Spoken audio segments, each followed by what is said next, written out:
Bismillahirrahmanirrahim. Assalamualaikum warahmatullahi taala wabarakatuh. Alhamdulillah, bertemu kita pada petang hari Isnin ini bersama saya Jeffrey Aktivis melalui segmen Sepetang Secawan Kopi bersama dengan Jeffrey Aktivis. Saya merupakan Presiden Pembela dan juga merupakan seorang pejuang rakyat yang sekian lama sehingga hari ini masih memperjuangkan apa saja masalah rakyat, tidak kira daripada kerajaan mana.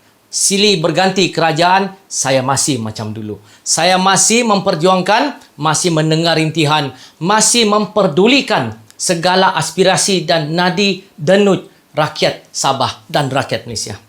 Alhamdulillah, petang ini terima kasih kepada tim media yang telah sudi datang ke pejabat saya untuk sama-sama merakamkan satu cerita yang berfakta, bukan auta. Saya minum kopi. Anda dengar dan anda sendiri nilaikan apa yang ingin saya beritahu. Bersama ini juga saya sedang buat live bersama sahabat-sahabat Facebook saya sepetang ini. Kerana saya melihat kerajaan hari ini perlu ada sedikit teguran daripada rakyat dan juga pemimpin NGO seperti saya sendiri. Tuan-tuan dan puan yang saya muliakan, apa yang kita lihat, isu yang berlegar hari ini, kemarin, minggu lalu, bulan lalu dan tahun lalu, saya lihat masih belum ada nampak jalan penyelesaian yang ketara. Hari-hari rakyat menangis, meminta seperti peminta sedekah, meminta masalah yang telah dijanji daripada pilihan raya yang sebelum ini dikatakan akan diselesaikan. Malah bertukar kerajaan, akhirnya masih kita melihat benda-benda lama ini masih lagi dititipkan kepada rakyat. Yang sengsara, yang derita, yang sakit, yang merana, semuanya bernama rakyat. Bukan pemimpin kerana mereka silih berganti, mendapat kuasa, mendapat gaji, mendapat pembahagian segala-galanya dan mendapat apa anugerah pun. Semuanya kepada pemimpin, bukan kepada rakyat. Nah, tuan-tuan dan puan-puan, di manakah nilai kita selaku pemilih, selaku pengundi dan selaku raja pada tahun lepas?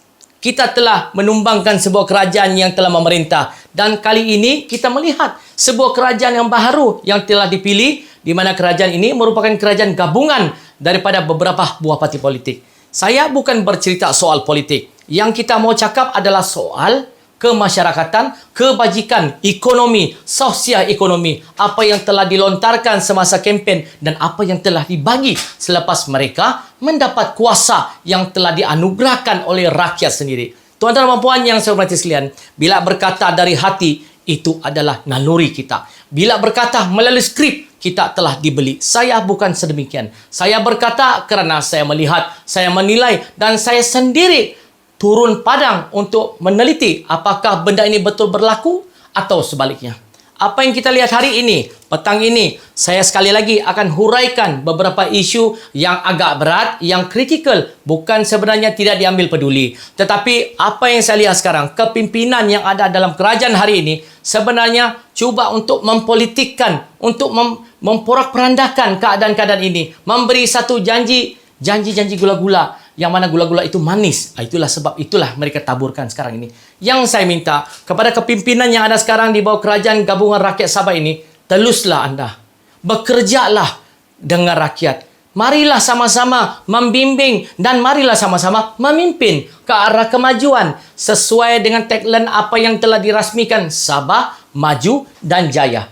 Bagaimana kalau kita labelkan tagline ini Sabah, Mundur dan Gagal? Adakah anda marah? Mungkin rakyat tidak marah kerana ini satu fakta. Tetapi kepada kepimpinan yang bergabung begitu banyak sekarang parti, bakal marah. Kepada menteri-menteri, kepada setiausaha politik, kepada pembantu menteri, apatah lagi kepada timbalan ketua menteri dan juga ketua menteri yang ada sekarang. Mereka akan marah kerana tagline ini kita simbah dengan nila. Kita simbah dengan nila, akhirnya tagline ini kotor. Daripada putih jadi kelabu. Ini yang kita nampak sekarang. Tetapi kalau mau cakap dari segi fakta, ini adalah fakta. Sabah belum maju dan Sabah belum berjaya. Yang kita nampak sekarang Sabah dalam keadaan celaru. Yang kita nampak Sabah dalam keadaan mundur, dalam keadaan yang tidak berjaya sekarang ini. Kerana hal remeh-temeh, hal-hal biasa, hal-hal dasar gagal diatasi. Mau mengambil masa berbulan-bulan, mau mengambil masa mungkin bertahun-tahun. Kalau saya petik satu cerita, contohnya loji di Talibung. Dikatakan akan selesai masalah air ini setelah loji ini selesai. Bila mana AJK, Task Force UA1 bertanya kepada kepimpinan yang sedia ada, mereka memberi jawapan. Tahun 2023 Tuan-tuan nilaikan sendiri. Takkan orang mau menunggu air yang bersih dirawat, menunggu sehingga 2023. Nak salahkan siapa? Tuding menuding jari. Saya dengar lagi, katanya dulu ini salah kerajaan yang lampau. Kenapa mau politik lagi? Kenapa perlu ada politik punya cerita dalam menyelesaikan isu dan masalah rakyat? Kerajaan yang lampau telah menyambut cerita kerajaan yang sebelumnya lagi. Kalau mau cerita politik. Jadi siapa yang salah sebenarnya? Siapakah kerajaan yang memerintah begitu lama sebelum kerajaan terdahulu? Tepuk dada, tanyalah iman. Tepuk dada, hantuklah kepala di dinding. Baru kita tahu. Jadi sebab itu saya kata, jangan sampai rakyat muak sekali lagi dan jangan sampai rakyat marah dengan kepimpinan yang sedia ada yang telah mereka pangka X, yang mereka telah hadiahkan, anugerahkan X ini di atas kertas undi untuk memenangkan kamu. Sekali lagi saya berkata demikian. Dahulu saya boleh berkata kepada kerajaan terdahulu. Hari ini saya selaku ahli parti kepada parti yang memerintah sekarang berkata kerana saya mau menegur. Salahkah saya sekiranya saya menegur? Saya tidak mengaibkan, tetapi teguran ini adalah demi untuk memperbaiki. Memperbaiki, meningkatkan produktiviti dan menyedarkan kita semua bahawa betapa rendahnya bumi dan tingginya langit. Itulah paksi sebenar perjuangan anda dalam mercu yang anda tagline-kan sabar, maju dan jaya. Jangan indah daripada wording ya, jangan indah daripada kata sabar, maju, jaya. Tetapi hakikatnya rakyat hari-hari merana dan rakyat nampak mundurnya kami. Di mana ekonomi? Kalau kita mau cerita apa penghargaan dari segi bakul makanan, berapa banyak yang belum terima lagi. Banyak lagi menjadi masalah. Sana sini menagih bakul makanan seperti peminta sedekah. Bila kita masuk bab isu masalah air, saya bercerita satu sabar ya, masalah air, tetapi yang sangat-sangat meletus kepada kemuncak adalah dalam Parlimen Sepanggar. Nah, tolong ya, kepada pemimpin-pemimpin, tolong jangan dipolitikan. Kenapa saya cakap begitu? Kerana Dun Sepanggar ini sudah dikenali sebagai kawasan pembangkang sekarang ini. Tetapi tolong jangan politik. Kerana rakyat yang telah mengundi anda, walaupun anda tidak menang di kawasan Parlimen Sepanggar, tetapi anda telah diberi mandat untuk menjadi sebuah kerajaan. Maknanya jangan politikan. Peduli rakyat, jangan berjanji. Saya melihat hari ini, biar saya bercakap pedas dan sakit kepada kepimpinan yang ada sekarang ini. Anda menghantar setiausaha politik berhadapan dengan penduduk, berhadapan dengan jawatan kuasa UA1 Task Force. Anda memberi jaminan bahawa benda-benda ini mau selesai dan diselesaikan dalam tempoh seminggu. Hari ini, bila kita menghitung hari pakai jari, yang telah lepasi masa seminggu. Hari ini, bila kita meniti dan mendengar rintihan janji-janji, ia telah melepasi angka 2 minggu. Bagaimana dengan masyarakat sana? Betul, ada lori tanker masuk. Betul, 9 buah lori telah dihantar. Bomba, DBKK, lori swasta, Jabatan Air, semua berdundun-dundun masuk menghantar air untuk memberikan harapan yang tinggi setinggi gunung. Tetapi akhirnya, besok menjelang tiba, lori sudah hilang. Entah ke mana. Inikah satu harapan yang ditepati oleh kerajaan yang telah memberikan janji dengan menghantar setiausaha politik, memberikan satu anugerah janji kepada rakyat yang tinggal di UA1. Bagaimana dengan UA2? UA2 langsung dah ada. Bagaimana benda ini?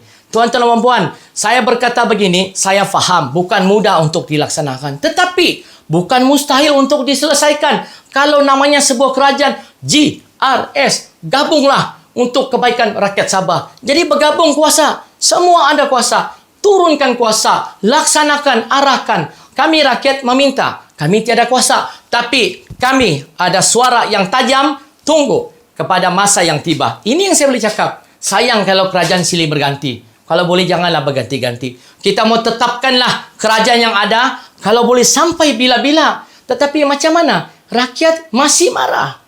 Yang tinggal di UA itu 5,000 orang. Dan mustahil 5,000 ni bukan pengundi. Harus diingat. Jangan taburi dengan janji. Jangan bagi orang semua ni gula-gula. Yang manis di luar, pahit di dalam. Air dibuka, sangat kotor. Yang dibekalkan air tu entah dari mana diambil. Bila orang sambut pipe, keluar air, dia macam air yang sudah air cucian piring. Tahu cucian piring, dia tidak jernih. Dia kotor. Jadi bagaimana orang mau minum air tersebut? Kedua, ya, yang dicatu, air-air dicatu, masa sangat pendek. Bila dicatu dengan kondisi air yang sangat kecil, tidak sempat penuh tangki, maka catuan sudah berlaku. Inilah tuan-tuan dan puan. Berlaku juga di lain-lain tempat, Kampung Unggun Jaya, UA2, UUC. Ini saya cakap sekitar di Parlimen Sepanggar. Kampung-kampung yang telah diwartakan sebagai kampung yang memang digazetkan oleh kerajaan pun mendapat masalah tekanan air rendah dan ketiadaan air. Belum cerita parlimen lain lagi. Pergi Beaufort, Kota Marudu, Kudat, Keningau. Semua sudah. Keningau masuk newspaper sudah. Belum cerita daerah yang jauh-jauh lagi. Lahadatu, Sandakan, Tawau. Semua bermasalah air. Papar, semua bermasalah air. Jadi bila mau selesai? Saya rasa kerajaan negeri tak perlu berpening-pening. Kerajaan negeri, relax. Anda ada kuasa. Di bawah kepimpinan JRE sekarang, apa yang saya minta kalau boleh beginilah. Kalau boleh lah, tukarkan pengarah jabatan air yang sedia ada. Bukanlah maksudnya bila tukar hari ini, air besok akan pulih. Tidak. Sekurang-kurangnya, bila kita tukar pengarah yang sekarang ini, yang sentiasa cakap, I will try the best, saya bukan Tuhan, kita tukarlah pengarah yang bukan cakap, I will try the best. Pengarah yang akan berkata, I will do the best. Saya buat yang terbaik, bukan saya cuba. Saya buat. Dan saya akan laksanakan. Bukannya sekarang pengarah begini, yang mau tukar jurutera. Bukan dia ditukar, jurutera semua ditukar. Yang baru masuk mau menyelesaikan masalah, semua ditukar. Jadi bukan inilah strategi yang bagus untuk kita memenangi masalah air ini. Saya tidak akan berhenti sehingga isu ini selesai di seluruh Sabah. Tuan-tuan dan puan, ini baru satu topik yang saya masuk. Topik-topik lain belum lagi. Kerana saya berfikir, di Sabah ini, setelah kerajaan baru memerintah, banyak juga masalah-masalah. Saya faham, kepimpinan Datuk Seri Ketua Menteri hari ini berhadapan dengan masalah-masalah yang 10, 20, 30 tahun yang dahulu. Sebab itu beliau mahukan satu gabungan yang besar. Sudah terjadi, termeterai sudah MOU gabungan rakyat Sabah. Maknanya kuasa ini dikongsi. Bila kuasa dikongsi, maka mudahlah masalah-masalah diatasi. Tapi apa yang berlaku? Saya melihat ianya seperti disurungkan bantal untuk tidur. Bila sudah ada MOU, saya melihat bukan semua, tetapi ada certain beberapa orang yang ada jawatan ini hanya menang jawatan, ibarat menang sorak kampung Tegadai. Ini yang berlaku. Jadi inilah yang terjadi dalam kerajaan sekarang. Mereka menjadi abang besar, menjadi abang besar, menjadi taiko, menjadi ada jawatan, dan rakyat kalau bersorak, halang mereka, jangan bersorak. Ini masalah yang berlaku. Saya sendiri bila menjemput media datang, tapi saya punya konten tidak dapat disiarkan kerana ada tangan-tangan ajaib yang telah melarang mereka untuk menyiarkan. Ada lagi saya telah panggil media TV untuk ke tempat kejadian. Akhirnya mereka tidak diizinkan untuk ambil liputan saya. Kerana berdasarkan apa yang saya cakap adalah fakta untuk tutup segala kelemahan yang ada. Kita bukan nak mengaibkan. Tujuan saya adalah untuk menyampaikan suara ini sampai ke peringkat persekutuan. Saya nak tolong kerajaan negeri. Kalau kamu rasa kamu tiada duit, mari NGO bercakap bagi pihak kerajaan negeri. Saya minta kementerian, menteri yang ada duit di Semenanjung itu, di KL, mari hantar duit kepada kerajaan negeri Sabah. Selesaikan segera masalah-masalah yang menjadi nanah sudah. Menjadi satu badi kepada penduduk-penduduk, terutama yang di Sepanggar ini. Dan di US1. Inilah tuan-tuan dan puan. Berkisarkan cerita satu saja pun, kita mungkin boleh bercakap sampai besok, tidak habis. Sampai bila kita mau jadi pengemis di tempat sendiri. Ini yang berlaku. Sia-sia. Tuan-tuan dan puan, saya juga mau menyentuh. Hari ini, kita tahu, daerah Tawau telah di PKP. Kembali dalam 3.0. PKP 3.0 ini, saya tidak salahkan kerajaan dan kementerian berwajib. Kerana untuk membendung COVID-19 daripada terus menular dan besar. Hari ini juga, hari ini saja Tawau ada 31 kes. Pada hari ini 5 hari bulan April, Tawau 31 kes dan Sabah ada 65 kes. Maknanya separuh kes ini berlaku di Tawau. Tetapi apa yang saya ingin petik sebagaimana tengah hari tadi dalam live saya ini, yang saya ingin cakap adalah berkenaan dengan SOP yang telah dikeluarkan oleh Majlis Keselamatan Negeri untuk negeri Sabah. Majlis Keselamatan Negara untuk negeri Sabah. Kerana apa? Saya melihat ada satu perkara yang perlu saya highlight, iaitu tentang kehadiran kanak-kanak sekolah di bawah tahun 1 sehingga tahun 6, tingkatan 1 sehingga tingkatan 2 atau tingkatan 3 yang ada SPM, STPM kena sekolah. Tetapi yang lain tak payah. Cuma persoalannya sekarang ini, mengapa Taska, Tadika kena sekolah? Mengapa mereka pula yang diwajibkan ke sekolah? Mengapa tahun 1 ini tidak sekolah sehingga tahun 6? Jawapan dari yang saya tahu MKN, ini mengikut kepada PPD. PPD punya, bukan daripada MKN. Okey, saya nak soal kepada PPD. Taska ini memang betulkah bukan daripada PPD? Kalau ya, saya setuju. Tetapi satu yang saya nak bertanya, adakah kamu mengenakan satu SOP yang selaras, seimbang atau double standard? Kerana budak-budak tadika ini dan taska, mereka ini tidak tahu apa-apa. Untuk melarang mereka daripada bersentuhan, memang susah. Kerana mereka sentiasa bermain. Dan adakah satu perjanjian di antara virus COVID-19 ini dengan budak-budak yang berstatuskan tadika atau taska? Diorang ada sign MOU. Kononnya kalau diorang sekolah, COVID tidak akan ganggu mereka. Tapi kalau diorang tidak turun sekolah, COVID akan mengganggu mereka. Dan adakah pula tahun 1 sehingga tahun 6 ini ada juga sign satu perjanjian persefahaman dengan virus COVID.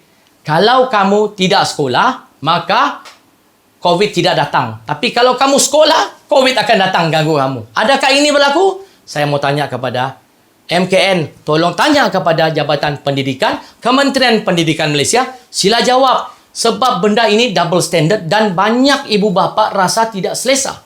Kamu tegah daripada keluar. Kerajaan cakap bila sudah PKP, jangan keluar. Stay safe at home. Ya, sampai disuruh work from home.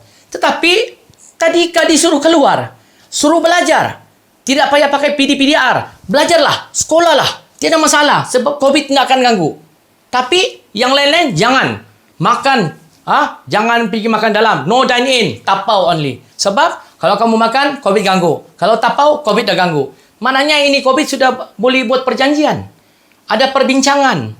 Ini saya persoalkan kenapa ada double standard dalam urusan-urusan SOP ini.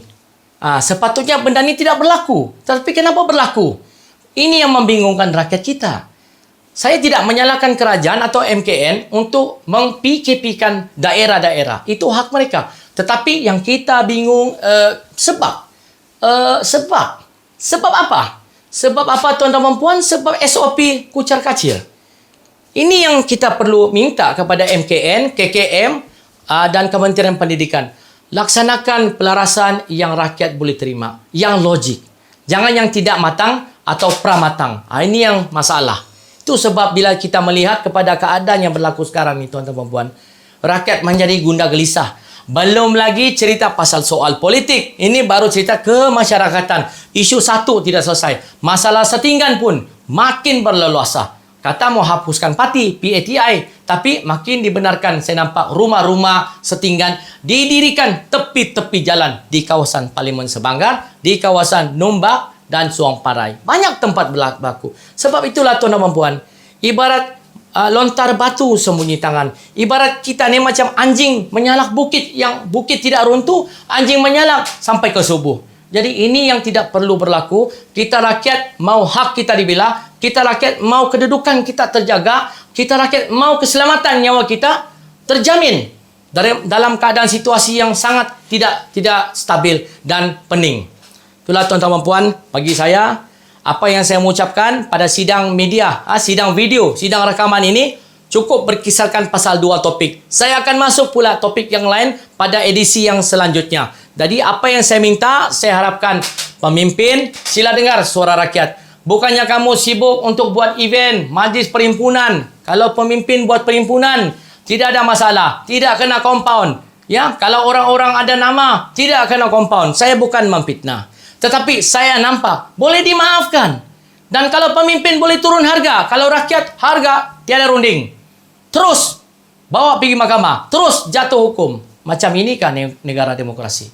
Kita tidak mau ini berlaku. Kita harap kepimpinan peringkat persekutuan dan kepimpinan peringkat negeri renung dan tengoklah keadaan rakyat. Dengarlah rintihan rakyat. Laksanakan mengikut acuan dan aspirasi rakyat. Bukan kuncu-kuncu, bukan kroni, bukan orang kiri kanan kita. Daripada rakyat kita jadi YB. Daripada rakyat kita jadi menteri. Dan daripada rakyatlah kita dan kamu menjadi kerajaan yang ada sekarang ini. Sekian edisi petang ini. Secawan kopi sepetang bersama Jeffrey Aktivis. Kita jumpa lagi di masa akan datang. Jangan lupa klik like saya punya page pembela dan juga add-lah saya sebagai follower di akaun Jeffrey Aktivis. Ikuti live saya setiap malam bermula pada hari ini untuk mengkupas isu rakyat yang tidak selesai. Dan saya tidak akan berhenti sehingga masalah itu selesai sepenuhnya.